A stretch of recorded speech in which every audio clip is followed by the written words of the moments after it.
Hello. Hello. Another episode of Bob. Anyway, in this episode, mainly axles, I'm afraid, folks. Sorry if it's a boring one. I'm going to be refurbing axles, starting with the back axle, and then working my way forwards. It's a bit shit worky, but it's quite satisfying, seeing how it can all come back together again. You might learn something, you might not. Give me a thumbs up, give me a thumbs down. Subscribe, that's the most important thing. Subscribe, it helps the channel. If you also want to help the channel, you can donate to the channel. The link down below, there's a PayPal me thing.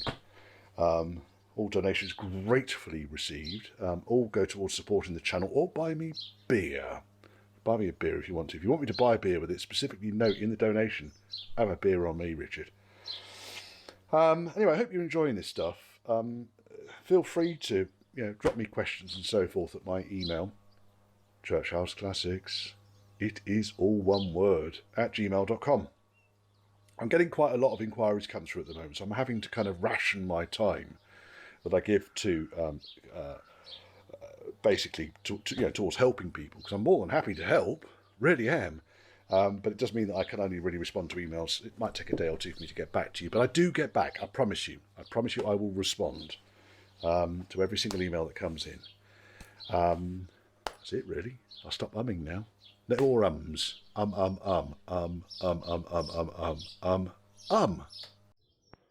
Chicks have flown. They're actually sitting on the fence on the first, second, third post along from the left on the corner. You see 3 chicks just sitting up there. I don't want to get too close, so I don't want to frighten them away. But yeah, the chicks have flown. I came in here this morning. First of all, there's crap everywhere, because obviously they've made their way around the barn, standing on different things. Probably did a little bit yesterday as well. Nest is empty. Mum and Dad aren't squawking around my head. Shit absolutely everywhere. Never seen so much shit. Yeah, chicks are gone. I'll go and see how close we can get without frightening them off, because I don't want to. I just moved my car, you see. And I came in here to see where the chicks were.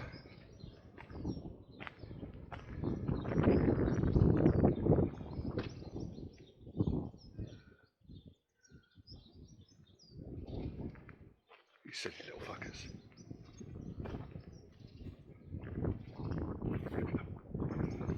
There they go. One.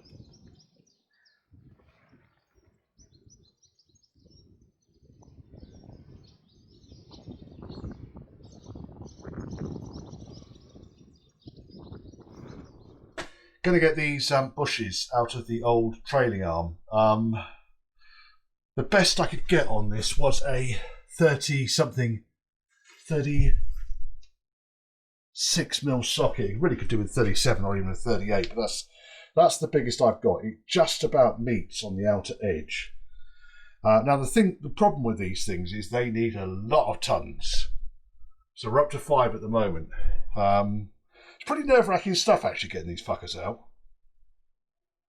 You want to watch? Right, let's watch. The only thing I really do before I go too berserk on this is take the old hard-on off and go for the visor. The only reason being is if something's going to hit this at about Mach 4, it might slow it down a bit before it hits my face. Now I am using a impact socket, but so 6, 7.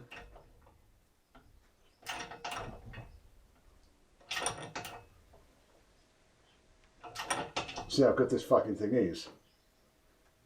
Okay, it's 10 tons. It's 10 metric tons. I seem to recall these were about 15 tons last time I did them.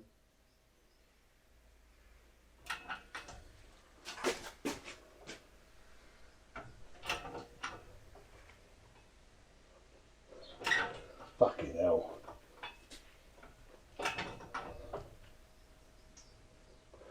This might need to be cut out, this one.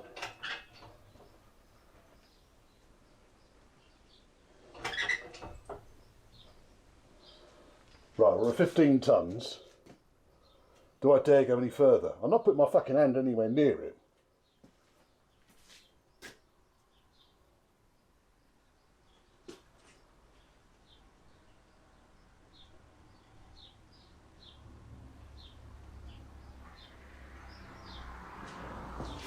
spin in there. Oh, sorry, 14 tons.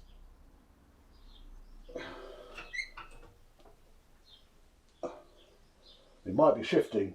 It is shifting. Like that. That was it. Right, 15 tons. Pretty much as I remember it from last time.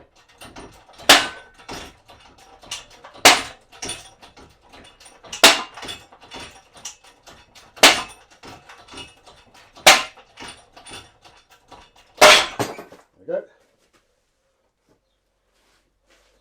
That's the bush. The problem we've got now is that the fucking socket is wedged in there, so I'm going to have to get that off somehow. But yes, that was a fair few there. I might edit the noise down a little bit, I might not. I might let you enjoy the surprise of that thing popping out at the same time as I enjoyed it.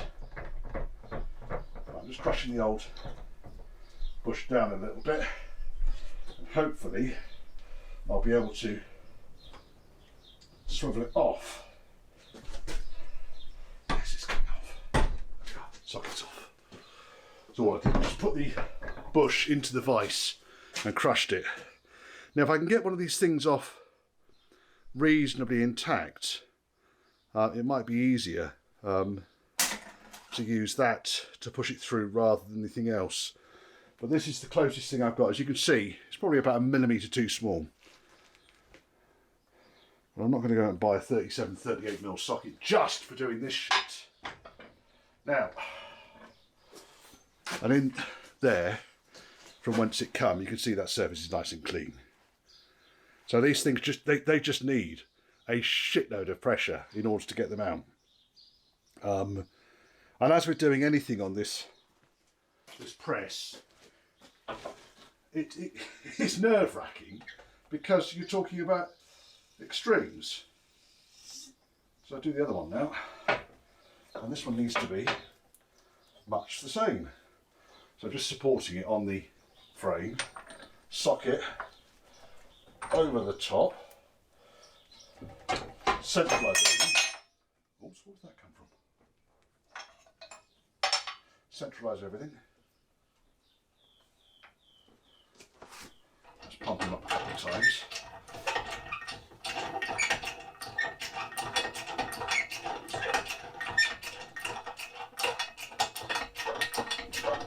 Right, it's centralised, it's located.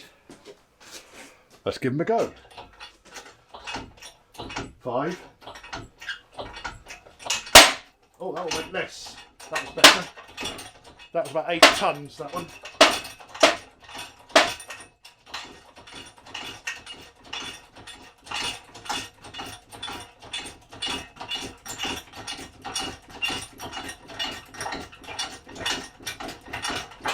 Pushing right the way through. There it goes.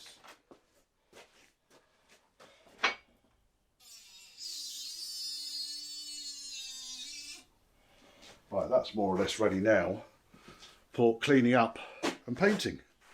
So that can go up there. It's going to be a long day, chaps. We've got a trailer hooked up. We've got 187 miles to go. We're going to pick up a chassis. It's going to take 3 hours and 25 minutes. Why? I'm only going 40 miles about that way, but I'm going to go into South Wales. Should be a laugh, shouldn't it? Right, let's get out of here. I'm going to get this trailer back tonight. Oh, what fun. Should we go into high range?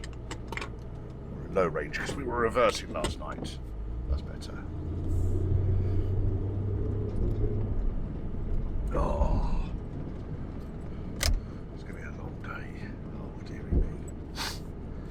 Anyway, this chassis is coming from, I think it's Trade Post Wales.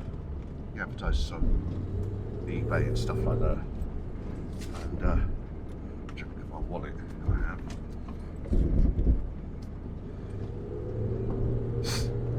And he's just broken a disco, and the arse end of the chassis is suitable for me, for Bob.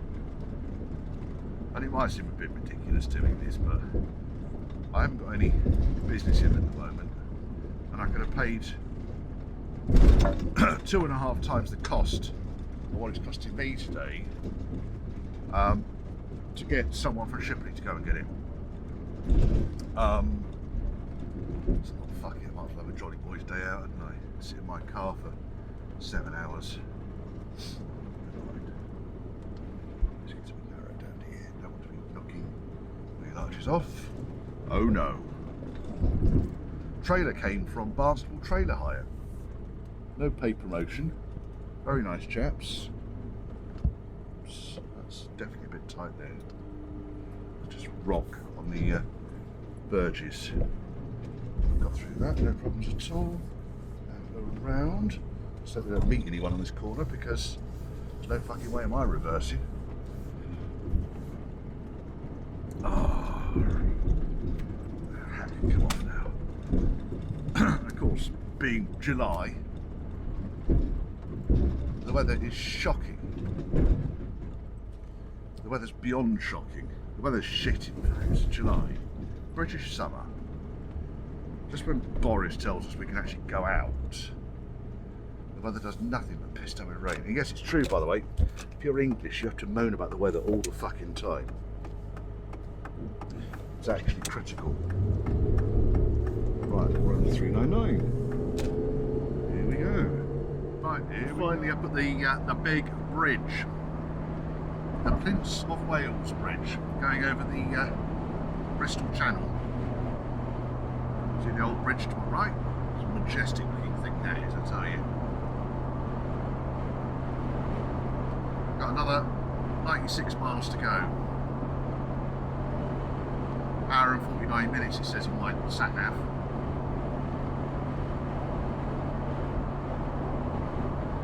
Tide's out.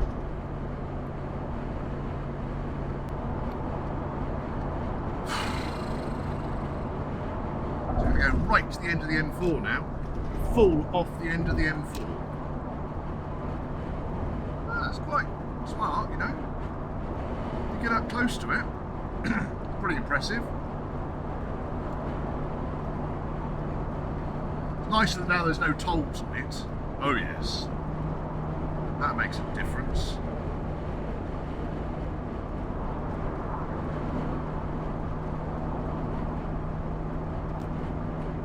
Pretty effortless journey so far, apart from the elephant racing trucks. And it wasn't just one elephant racing truck, it was like, it was a convoy. It must have been about 8 trucks, all desperately trying to overtake each other. Anyway, we're over that now. Well, that was interesting.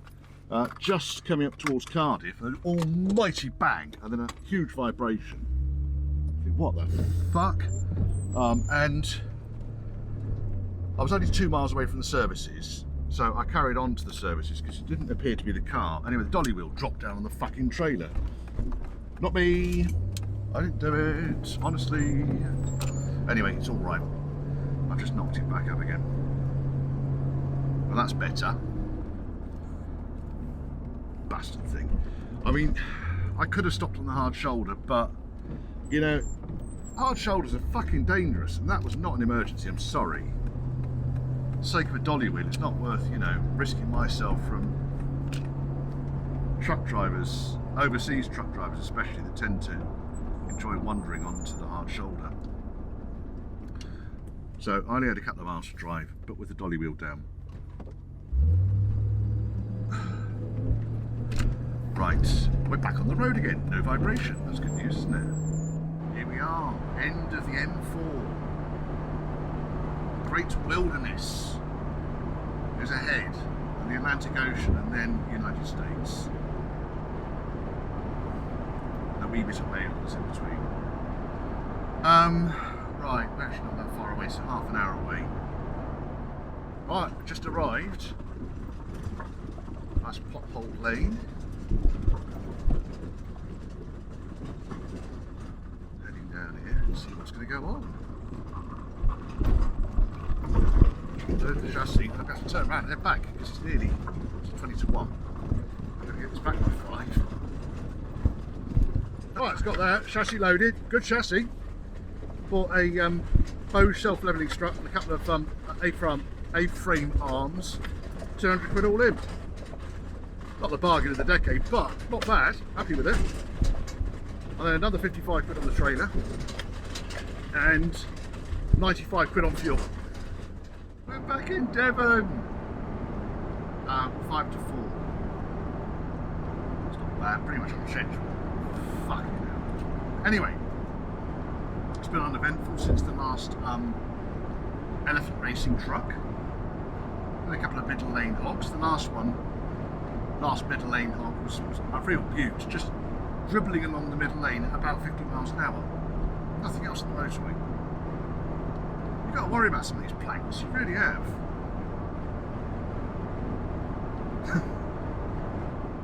One little observation here. If a tractor was using the North Devon Link Road, the A361, or any A road for that matter, generally they have a flashing amber beacon on the top. You can see it from miles away.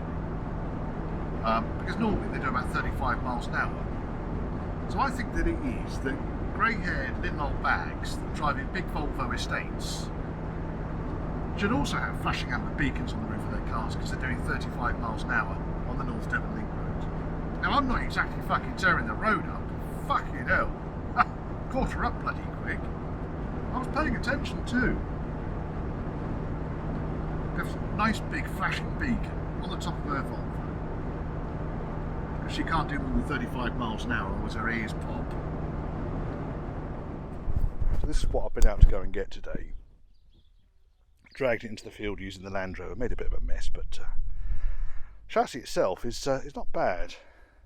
Seems a shame really to chop it up, but it's a 1980s chassis with no ID. Probably find a chassis number down here somewhere. But I really want it from somewhere around here back. I want that chunk. And then tidy it up a little bit, take all the excess bits off it that are not needed for the early cars. It's got these brackets on it, which is good. Take those off, tidy them up. 4 of those, which are all missing on Bob's chassis. A couple of other odds and sods that I can take off it. It's got the seatbelt mounts, which is quite neat. I don't think Bob's got those at all actually. I don't think you would have had them. You can see the back end of the chassis. That's really nice, isn't it? Pleased with that. Rear mounting's in place. Exhaust mounting in place. Yeah, it's good. This turret on Bob's chassis is good, but that turret wasn't quite so good. So I may end up cutting this side here and along that line and weld there. We'll see. I've not decided how I'm going to do this yet. It's a bit shit worky this, but it needs to be done. So I'm just getting all this crap done because I've got parts arriving to get this these axles rebuilt. So what I've been doing with this thing, really, I've probably mentioned it already, I'm sure if I have, I shall be able to edit it out. But clean the axle up with the diff in place and the end tubes bunged up. So that way I'm just going to keep the internal contamination down to a bare minimum. The diff pan on this one is good. Pretty solid. No real issues with that. It's original. The amusing amount of welding splatter on this thing. It's all from factory. It's all fun though, isn't it? I do love this kind of crap. Going through and I've cleaned up the front radius arms. So they're all ready for degreasing and painting. I should use a chassis paint on those. Probably just end up using a Rust-Oleum on them. I've got a one-to-one chassis paint for the chassis, but I'll probably just paint those with Rust-Oleum. The rear trailing arms. Washers, all looking good. All of the spring plates, serviceable. I know you could buy them brand spanking new for a couple of quid, but that's not the point here, is it? It took me about 12. Okey-dokey. Right. I think the worst of the crap is out.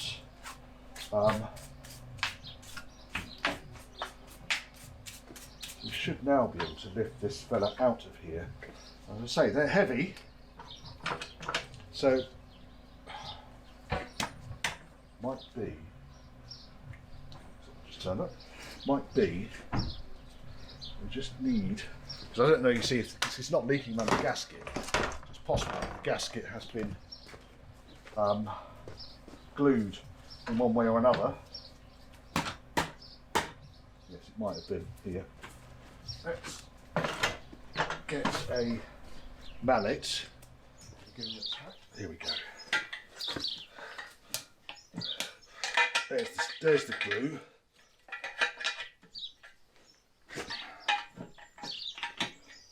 Because there's so many bolts, studs, it needs to be brought off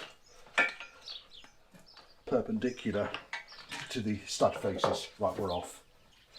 There is all manner of glue around each of the studs, which is why it was stuck. Right, you stay there. You going to stay there? You're thinking about it. Ooh, diff looks nice though. It does look nice. Right, right, handheld folks, but here's the diff. Look how clean these teeth are. There's a little bit of wear at the top edge there. So I just need to check the tolerances and so forth, but it all looks really clean in here. I'll show you how to check the tolerances. I'll do a little video. There's plenty of other videos on the web. And look at all this fucking shit in here. This is what I was fighting against. Why do people do this? How do you know it's run out of oil if it's not dripping oil? Yeah, I'll show you how to do these things. They're relatively straightforward. There's light corrosion on these edges here, and I think that's largely because it's been sitting out of the oil for some time. I think this is a good one. This is the rear axle, obviously. And then on the, you can see here, all of this shit here. This is why I couldn't get it off. Because of orange instant gasket, silicon seal. I don't know what it is. Anyway, okay, just giving a degrease to all this shit before I put a de-rusting kind of compound on the top and then paint it. This is the stuff I'm using to do. It's been through the part washer anyway, which is largely TFR. This stuff though is quite good. It's an eco degreaser. I thought I'd give it a go. It came from Rustbuster, rust.co.uk. Safe degreaser, heavy duty, ecological, degreases, cleans, deodorizes, biodegradable, non-toxic, blah de blah de blah. It's got to be worth a go, hasn't it? I've chosen this as average cleaning, which is mixing 1 to 10 or 1 to 20 with water, and just use a sponge to brush it on. Leave it for 5 minutes to an hour, and then rinse off. So mostly what I've got here are kind of the radius arms, trailing arms, panhard rod, axle casing of course, all of the spring cups, bags and bags and bags of washers and odds and sods. These big fat washers that come on the radius arms. You do need to keep them. And just giving it a quick wipe up, because like I say, most of this stuff it's had either wired cup or it's been through the parts washer. Just really kind of using this stuff like that surface prep, just to make sure that there is no grease on the parts before I use the FE123 rust converter. And then once I've done that, probably another panel wipe, because you can never guarantee where my hands have been. And then we can start fiddling around putting the paint on. When I did the 1972 car before, the issue I had with that was that the paint in certain areas, mainly on the panhard rod, but also the axle casings, the paint was starting to lift off. And this is the one-to-one chassis paint. And at the time, I thought I'd degreased it, and I thought I'd done all the prep work I needed for it to stick, but hadn't. Now I've used that product since in other places, and it sticks like shit to a blanket. So this is why I decided I'm going to go for the degreasing solution that Rustbuster sell. Yeah, you were in. Right, okay. So, been doing a load of the cleaning. Did the rust treatment, sorry, the degreasing treatment, which once it's dried, you can see it gets pretty, I mean, the surface starts to corrode, so it's clearly degreased it. Quite effective, I'd say. I mean, all of the bits that I've been degreasing, there's areas where the rust is starting to come through on them. So I'd say as a degreaser, that is the business. Right, next thing I need to do is put the rust converter on, because I'm going to do the rust converter before it gets painted. It will get painted tomorrow because it's July. It's about 12 degrees. Now this stuff, FE123 molecular rust converter, rust.co.uk. Again, no paid promotion here whatsoever, no commercial interest. Okay, it's just a product I use. What I generally do is I will put a single coat on. If it needs a second coat, generally it needs to be kind of wire brush back, first of all. You don't want to be lathering this stuff on really, really thick. So I just clean gloves, well, clean-ish gloves. Comes with one of these things, these lids that you need a kid to open for you. Because I can never fucking open them. I need a child to open these bloody things. It's supposed to be child-proof. My children seem to be able to open them all right. Right, okay. Whenever you're working with anything like this, always decant it. Don't pour what you don't use back in there because it just pollutes it. I'm going to be using a fair bit, so we'll start with that much. Just using a mix cup, which I need to get some more of. And then it's a case of a brush. Now, clean brush, not a brush that's been used on degreasing or anything like that. It is just then a case of brushing it right the fuck out. Be careful you don't get this shit in your eyes. You don't want it in your eyes.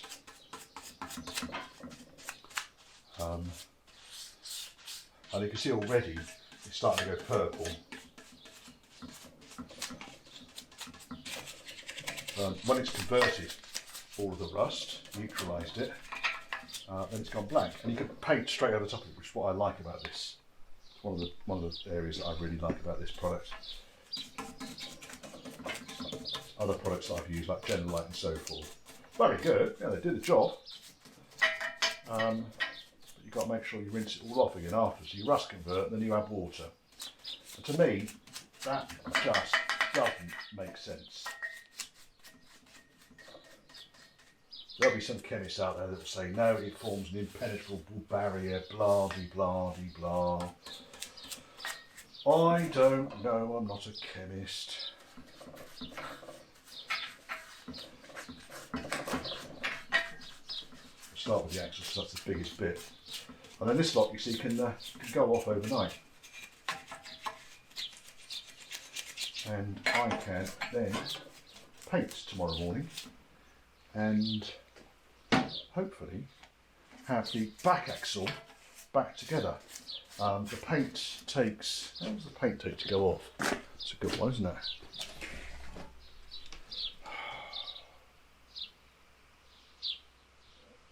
There's a lot of writing on this and it's all too fucking small.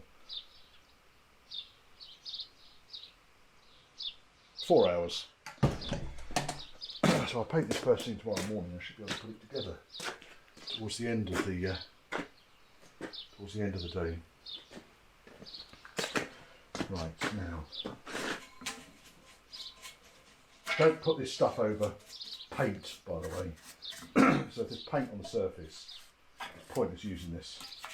Only put it where the rust is.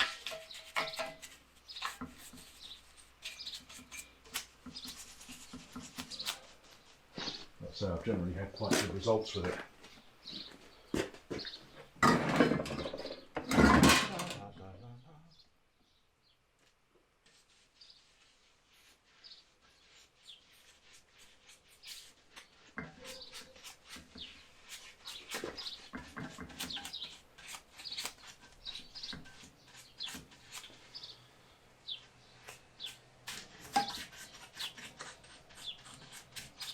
say, it doesn't need to go on very thick. Literally just, I think it's just something microns thick it needs to go. You need to work it into the pores of the metal, which is why you need a brush and not just spray it on.